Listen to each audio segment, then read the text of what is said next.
Welcome to Sethu Chitra kitchen. ஈஸியான ஒரு snacks recipe தான் நம்ம பார்க்க போகிறோம். இந்த டீ போகிற நேரத்தில் இதை நம்ம செஞ்சிடலாம். ஃபஸ்ட்டு ரவை ஒரு கப்பு நான் எடுத்திருக்கேன். இதுக்கு வந்து தேவையான அளவு உப்பு சேர்த்துக்கணும். அப்புறம் இந்த காரத்துக்கு கொஞ்சமாக மிளகு சேர்த்துக்கணும். மிளகு வேண்டான்றவங்க சில்லி பவுட்ரு கூட சேர்த்துக்கலாம். நான் மிளகு தான் போட்டிருக்கேன். அப்புறம் மஞ்சள் பொடி சேர்த்துருக்கேன். இது எல்லாத்தையும் மிக்சியில் போட்டு பவுட்ரு பண்ணி நான் எடுத்துன்னு வந்துடுறேன். இந்த பவுட்ரு பண்ணி எடுத்துன்னு வந்துட்டேன். ரொம்ப ஈஸியாக அதாவது இது அரைக்கிறதுக்கு முன்னாடி சட்டியில் நீங்கள் எண்ணெயை வச்சுடுங்க. எண்ணெயை வச்சிட்ட உடனே இந்த மாவுலாம் பிசைஞ்சு எடுக்கிறதுக்கும் அந்த எண்ணெய் சூடாகிறதுக்கும் கரெக்டாக இருக்கும். டக்குன்னு நம்ம பொரித்து எடுத்துடலாம். டீ போடுற நேரத்துலேயே இதை நீங்கள் செஞ்சிடலாம். கொஞ்சமாக நான் எண்ணெய் விட்டுருக்கேன். ஒரு ஸ்பூன் சூடான எண்ணெய் விட்டுட்டு அது மாவில் எல்லாமே படுற அளவுக்கு கலந்துட்டு தண்ணி வந்து ரொம்ப விடக்கூடாது. கொஞ்சமாக தான் நம்ம விட்டு அது பிசையணும். நான் சுடு தண்ணி தான் நான் விட்டுருக்கேன். நல்லா சூடான தண்ணி விட்டு முதல்ல கரண்டியை போட்டு கலந்துக்கணும். அப்புறம் லைட்டாக சூடு ஆறின உடனே கை பொறுக்கிற அந்த வெதன்னு வந்த உடனே கை விட்டு நல்லா பிசைஞ்சுக்கோங்க. தவங்க இந்த அளவுக்கு நான் பிசைஞ்சிட்டேன். நல்லா சாஃப்டான டோவாக நான் பிசைஞ்சிட்டேன். எவ்வளோ சாஃப்டாக இருக்குதுன்னு காட்டுறேன் பாருங்கள். இது சப்பாத்தி கல் இல்லைன்னா நீங்கள் வந்து அந்த சமையல் மேடை இருக்குது பாருங்கள், அதுலேயும் நீங்கள் வச்சு அப்படியே நீங்கள் கையில் கூட தட்டிக்கலாம். இல்லைன்னா அது சப்பாத்தி தேய்க்கிற அந்த கட்டையில் அப்படி தேய்ச்சிக்கலாம். ஈஸியாக இது வந்து தேய்க்க வரும். ரொம்ப கஷ்டம்லாம் கிடையாது. இதை வந்து நான் வந்து ஸ்கொயர் ஷேப்பில் நான் திரட்டி வச்சுருக்கேன்.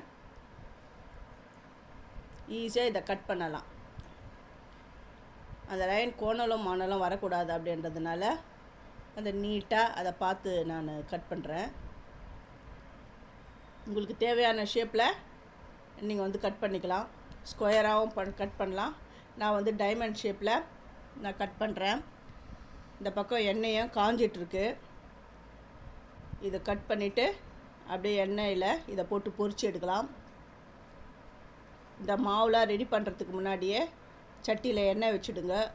அடுப்பில் எண்ணெய் வச்சுட்டு மிதமான சூட்டில் வச்சுட்டு இதெல்லாம் முடியறதுக்கும் சட்டுன்னு நம்ம செஞ்சிடலாம். டீ டைம் ஸ்நாக்ஸாக ரொம்ப நல்லாயிருக்கும், அட்டகாசமாக இருக்கும். ஃபஸ்ட்டு என்னுடைய வீடியோவை பார்க்குறவங்க சப்ஸ்கிரைப் பண்ணலைன்னா சப்ஸ்கிரைப் பண்ணுங்கள். ஆல் என்ற ஆப்ஷனை தொடுங்க. அப்போ தான் நான் போகிற ஒரு வீடியோவுடைய நோட்டிஃபிகேஷன் உங்களுக்கு காட்டும். உங்களுக்கும் யூஸ்ஃபுல்லாக இருக்கும். இதை ஈஸியாக எடுத்துடலாம். கையிலேயே கூட நம்ம எடுத்துடலாம். ஈஸியாக எடுக்க வரும். அப்படி எடுக்க வரல, கொஞ்சம் ஒட்டின்னு இருக்கு அப்படின்னிங்கன்னா அந்த கத்தியில் லைட்டாக எண்ணெய் தடவி எடுத்திங்கன்னா கரெக்டாக வந்துடும். இது வந்து ரொம்ப மெலிசாலாம் தரட்டக்கூடாது. கொஞ்சம் தடிமனாக தான் இருக்கணும். அடுப்பில் எண்ணெய் காஞ்சிடுது. நான் வெட்டி வச்சுக்கிறேன்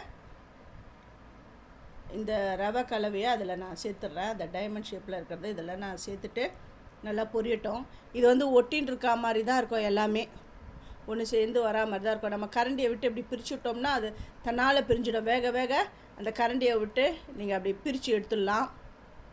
போட்ட உடனே கரண்டியெல்லாம் விடக்கூடாது. இந்த பாருங்க, சூப்பராக வந்துடுச்சு இந்த ஸ்நாக்ஸு. நான் காரம் பண்ணியிருக்கேன். இதிலே இனிப்பு கூட பண்ணலாம். தேவையான அளவு வந்து சர்க்கரையை பொடி பண்ணி சேர்த்துக்கோங்க. அது வந்து இனிப்பு ஸ்நாக்ஸு.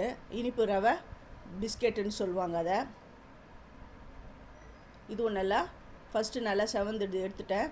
இப்போ அடுத்த பேட்சை நான் போட்டிருக்கேன்.